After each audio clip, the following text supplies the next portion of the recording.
მაჟორიტარი? დეპუტატი? არ ვიცი. ჭირდება თუ არა მაჟორიტარი დეპუტატები? ამომრჩეველი, რომელიც იცნობს თავის მაჟორიტარ დეპუტატს. სულ ლაპარაკობს მაგკაცზე. კარგი, აი გემრიელი ბიჭი. ვიცი გარეგნულად Facebook-იდან. კარგი ბიჭია და ცნობიერადად და მეზობლია ჩემი და რა ვიცი მე რასაკეთებს. სახლებობას ხვდება. რა თქმა უნდა ხდება, აბა.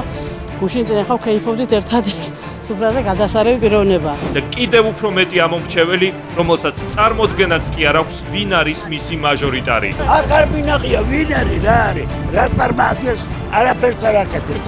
ურავი ვინ არის დეპუტატი საერთოდ არ ვიცი. ნამდვილად არ ვიცი. არ მინახავს თვალით. ხელი და გვარიც არ გახსენდებათ ვინ არის. არა. არა, ვერ ვიცი. რა ვიცი მე? საერთოდ არ ვიცი. არც სახელი და გვარიც არ ვიცი. მაჟორიტარი ვინ აკვალს გორს? მე მაგათი არაფერი არ ამწას. რამდენად აგვარებენ მაჟორიტარი დეპუტატები ამომრჩევლის პრობლემებს. ყველაფერს აკეთებს. რატო არ აკეთებს? ხალხისთვის არა, არც აյանისთვის, თავის ჯიბისთვის კი. კაციშვილი არ მოსულა აქ და ეს რა ჩვენი გაჭირება უთხრათ აზრი ხართ ბიჭებო ხალხო რა გიჭით აგილეთ. კაბინეტში ზიან და კი არიან.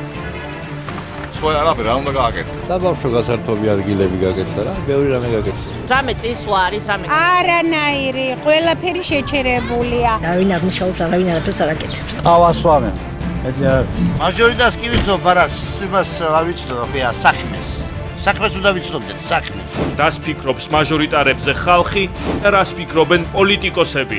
ორად გაყოფილი მმართველი გუნდი. ქართული ოცნება თავისივე მაჟორიტარების პირისპირ. დაახლოებით 75 დეპუტატი, მათ შორის მაჟორიტარები და არამაჟორიტარები მხარს უჭერენ მაჟორიტარული სისტემის შენარჩუნებას. რატომ არ გააუქმა ხელისუფლებამ 2020 წლის მაჟორიტარული არჩევნები? გუნდის შიგნით ნაპოვნი კომპრომისი საყოველთაო კონსენსუსის ნაცვლად. შევძელით კომპრომისის გამონახვა უმრავლესობის შიგნით და საბოლოო ჯამში შევჯერდით ამ ორსაფეხურიან რეფორმაზე. სად არის გარანტია, რომ 2024 წელს ისევ არ მოგვიწევს მაჟორიტარების არჩევა? ჭირდება თუ არა მაჟორიტარი დეპუტატები? ხალხი და პოლიტიკოსები აქ, რუსთავი 2-ზე არჩევანში.